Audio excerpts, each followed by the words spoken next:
பட்டினியா கிடந்தாலும் பிள்ளைக்கு பால் கொடுப்பா.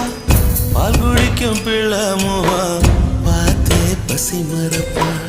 இளவட்டமான பின்னும் எண்ணெய் தேய்ச்சு குளிக்க வைப்பா. உச்சி முதல் பாதம் வர உச்சி கொட்டி மகிழ்ந்திடுவா.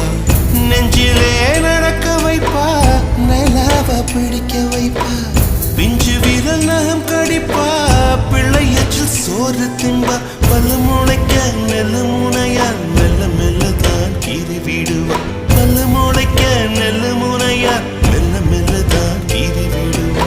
உன்னையும் என்னையும் படைச்சதுங்க